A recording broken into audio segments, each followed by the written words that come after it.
আমন্ত্রণ জানাচ্ছি চ্যানেল 24 এর নিয়মিত আয়োজন ক্লেমন বিয়ন্ড দ্য গ্যালারিতে। আপনাদের সাথে আছি আমি আশিক রুদ্র। আর বিশ্বকাপ ফুটবল চলছে এবং আপনারা জানেন যে যখনই ফুটবল বিশ্বকাপ চলে বাংলাদেশের আবহ আমেজ কিন্তু পরিবর্তন হয়ে যায়।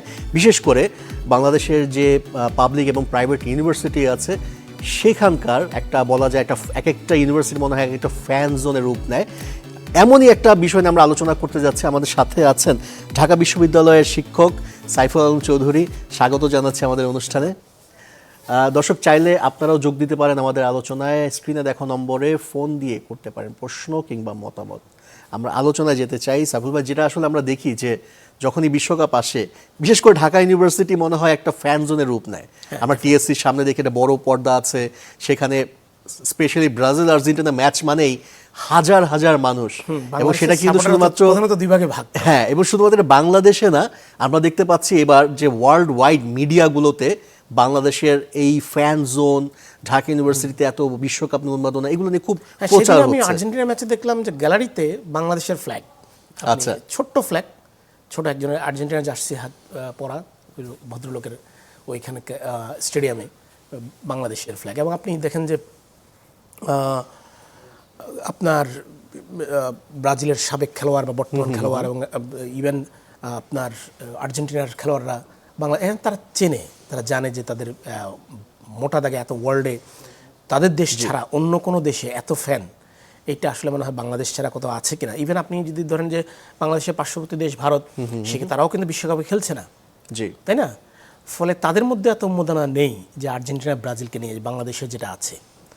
তো এটা প্রমাণ করা যায় আসলে বাংলাদেশে আমরা একসময়, হ্যাঁ, আমরা যখন ছোটো ছিলাম তখন ফুটবল খুব জনপ্রিয় ছিল। ধরুন আমি যখন ঢাকা শহরে প্রথম আসি, মানে 94 সনে কলেজে পড়ার সময়, আমি স্টেডিয়ামে, তখন তো এই স্টেডিয়ামে খেলা হতো, মিরপুরে তখনও যায়নি ক্রিকেট, তো এখানেই আপনার আমি ফুটবল খেলা, তখন আমি নিজে ব্যক্তিগতভাবে মোহামেডান সাপোর্টার, মোহামেডানের কোনো খেলা আমি বাদ দিই না স্টেডিয়ামে বসে।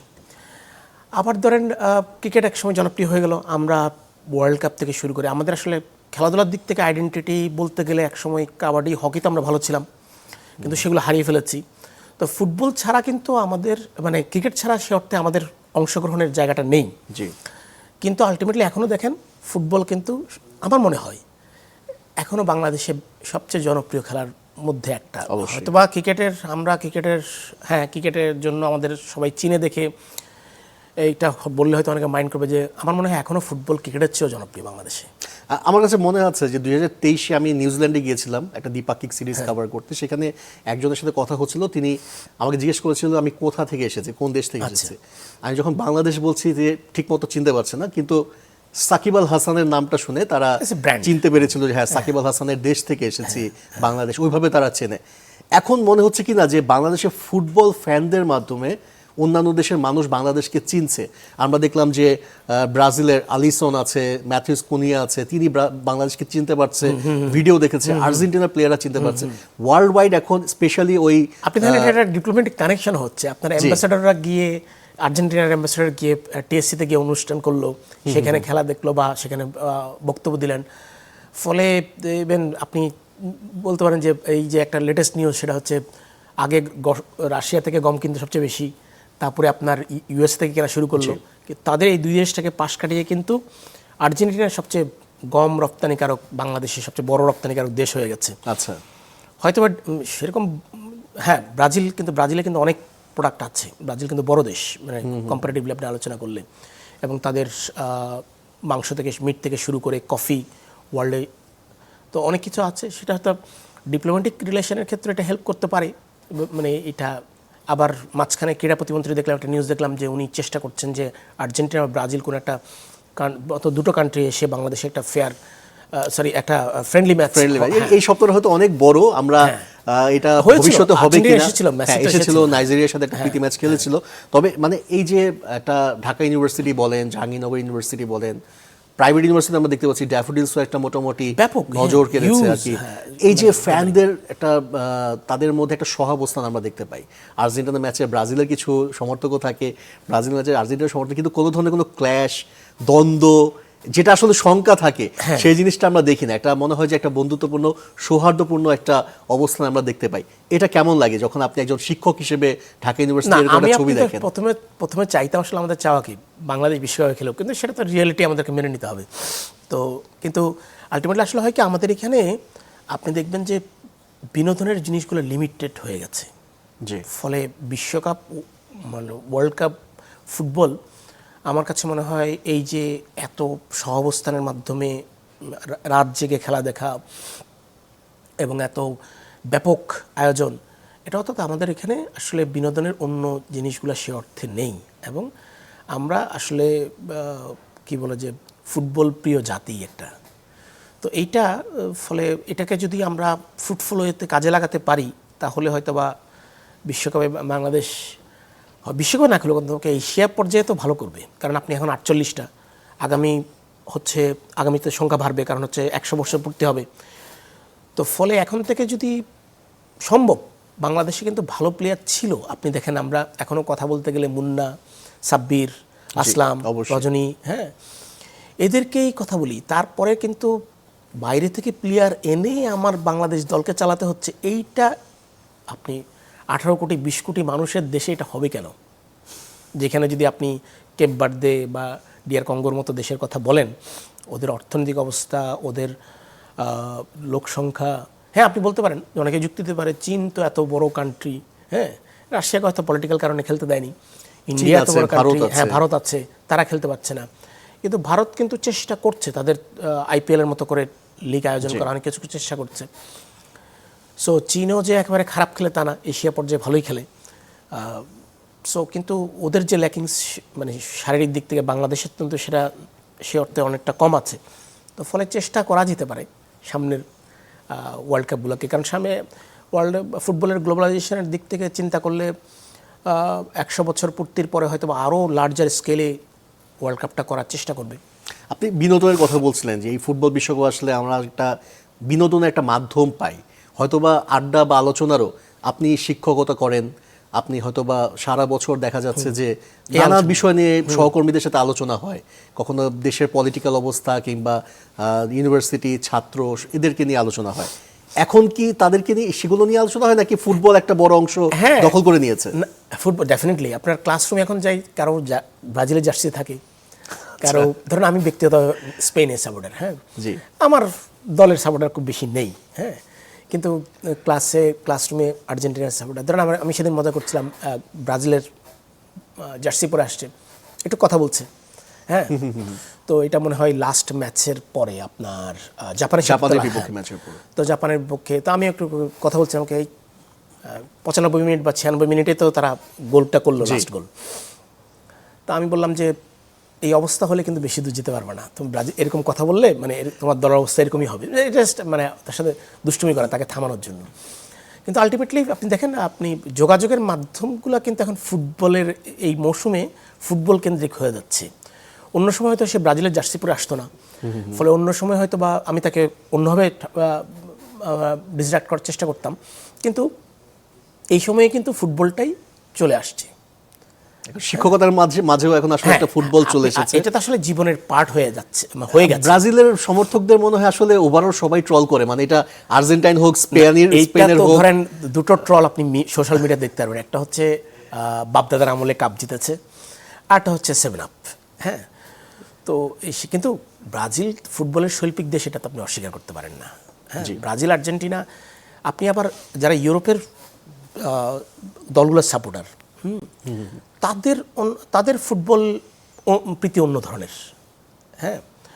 ধরেন আমি যদি সিম্পলি আপনার নেক্সট আজকেই তো খেলা জি ব্রাজিলের সাথে, সো নরওয়ের, নরওয়ে, তো এখানে একটা ভয় আছে ব্রাজিল সাপোর্টারদের মধ্যে। নরওয়ে যে 4 বার, তার মধ্যে 2 বার জিতেছে এবং 2 বার ড্র করেছে, হ্যাঁ, মানে নরওয়ের বিপক্ষে ব্রাজিল কখনো জিতেনি, হ্যাঁ। তো মেবি ব্রাজিল 88টা দেশের বিপক্ষে এখন পর্যন্ত আন্তর্জাতিক ম্যাচ খেলেছে, আমি যতদূর জানি একমাত্র নরওয়ে যাদের বিপক্ষে ব্রাজিল কখনো কোনো ম্যাচ জিততে পারে। আবার আমি এভাবে দেখতে চাই না, আমি দেখতে চাই যে দেখেন হালান্ড বা ওদের আরেকজন প্লেয়ার, তাদের 6 ফুট 4 ইঞ্চি।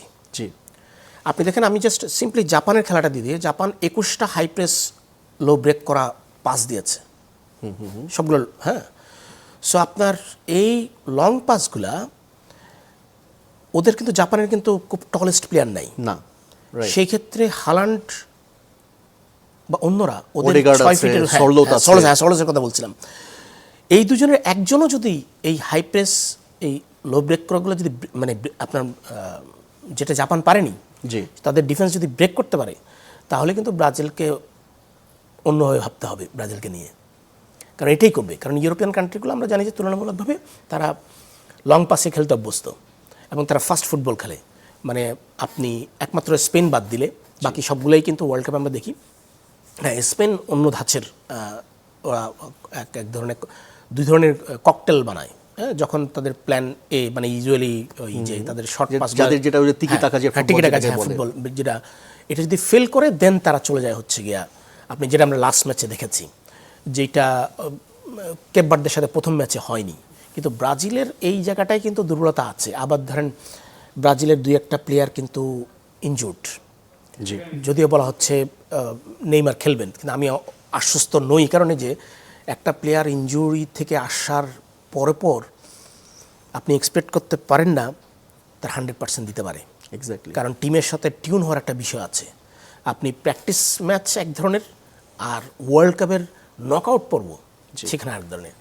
হয়তোবা 90 মিনিটস খেলাবে না, কিন্তু হয়তোবা যেটা আসলে আনচেলত্তি কি প্ল্যান নিয়ে খেলবে সেটা আসলে এখনই বলা মুশকিল।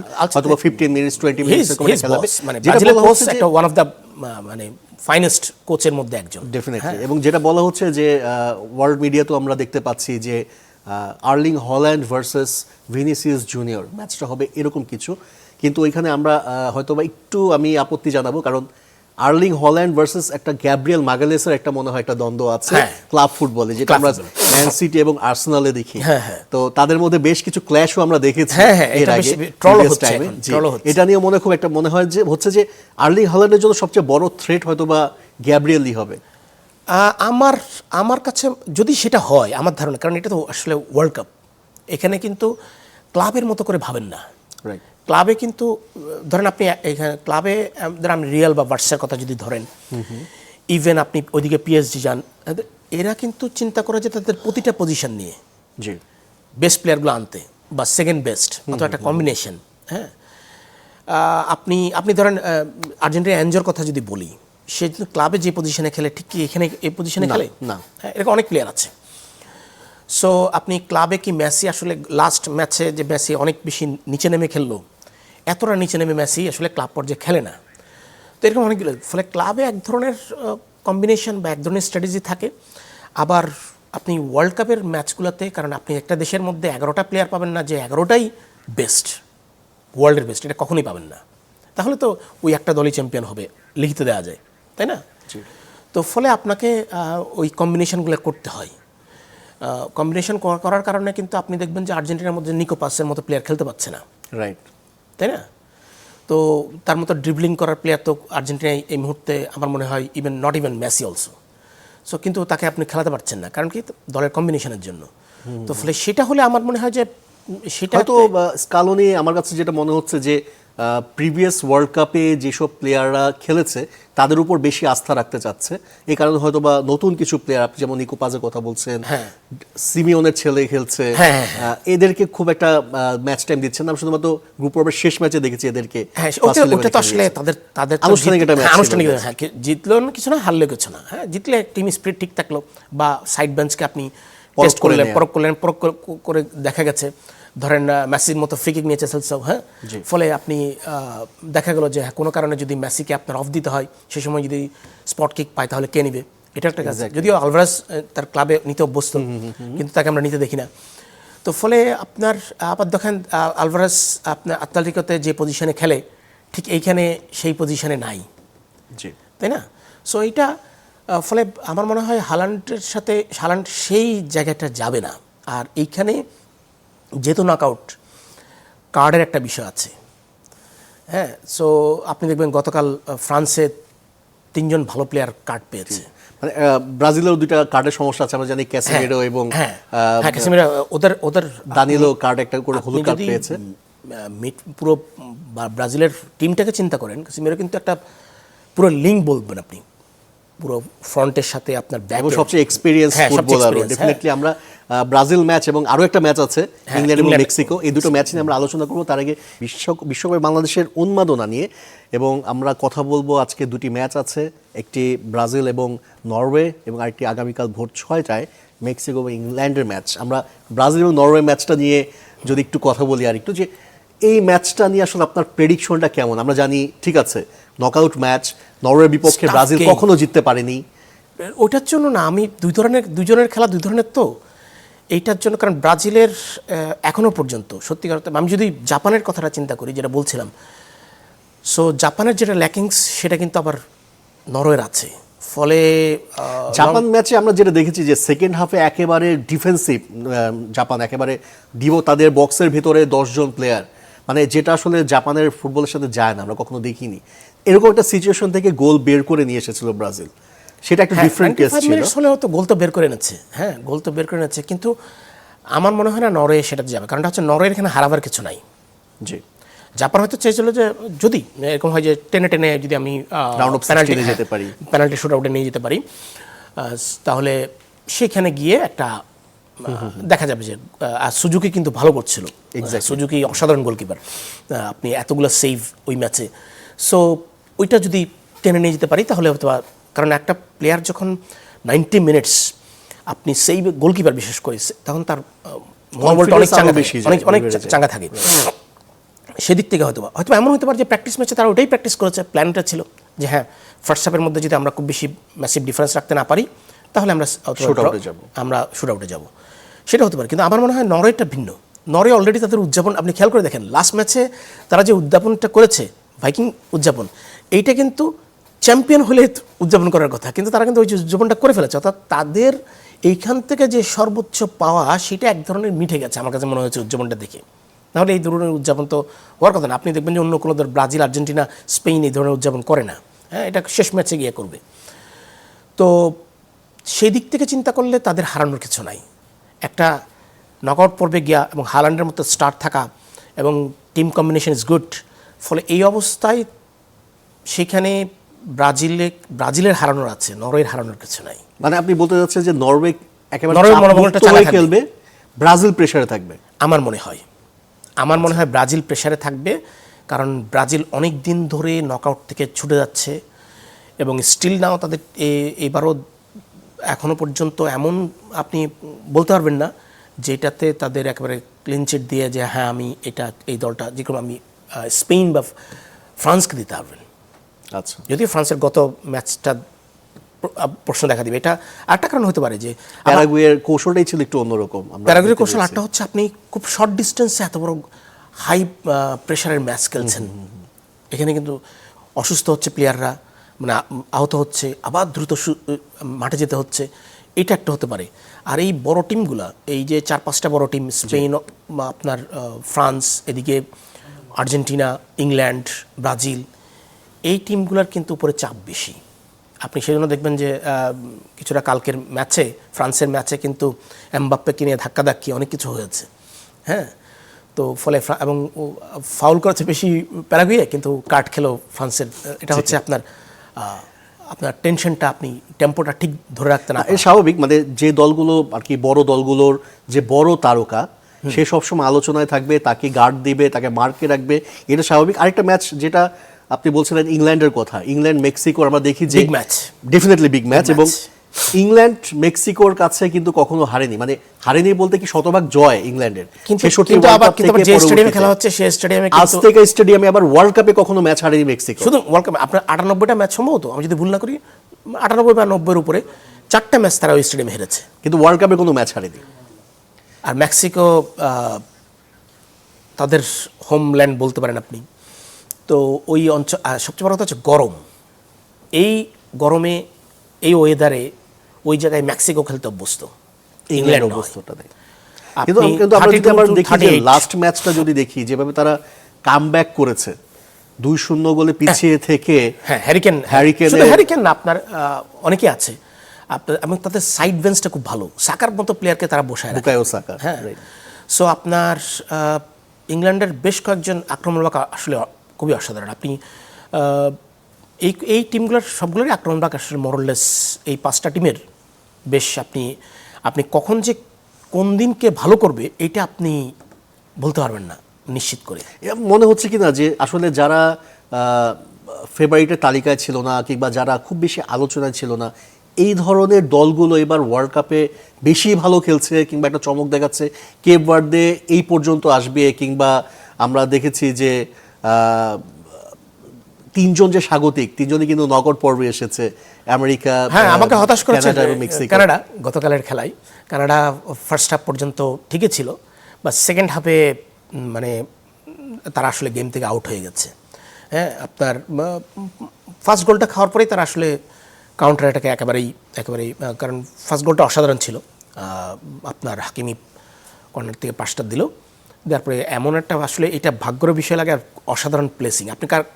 আপনি মরক্কো যদি ব্রাজিল কালকে জিতে যায় তারপরে তো মনে হয় মরক্কোর সাথে খেলা পড়তে পারে আর কি, যদি মরক্কো নাকি না সম্ভবত ইংল্যান্ড এবং মেক্সিকোর মধ্যে যে জিতবে তার বিপক্ষেই ব্রাজিলে খেলা করবে কোয়ার্টার ফাইনালে। আর এদিকে যাও, সো মরক্কোর আপনি পারফেকশনটা অসাধারণ ছিল। আপনি প্রথম 2টা গোল যদি দেখেন, আপনি এই ধরনের পারফেকশন ভাগ্যের একটা সহায় লাগে। আপনি প্রথম গোলটা চিন্তা করেন, একেবারে গোলকিপারকে তার আগে এতগুলো প্লেয়ারের মাঝখান দিয়ে আপনি ঠিক সেম দেখবে, এখানে স্কিলের একটা বিষয় আছে, সেম দেখবেন যে আপনি আর্জেন্টিনার বিরুদ্ধে কেপ ভার্দে যে প্রথম গোলটা করলো, 2জন প্লেয়ারকে ফাঁকি দিয়ে, ইভেন আপনি মার্টিনেজের মতো গোলকিপারকে ফাঁকি দিয়ে করলো। এটা পারফেকশন একটা হচ্ছে অসাধারণ স্কিল।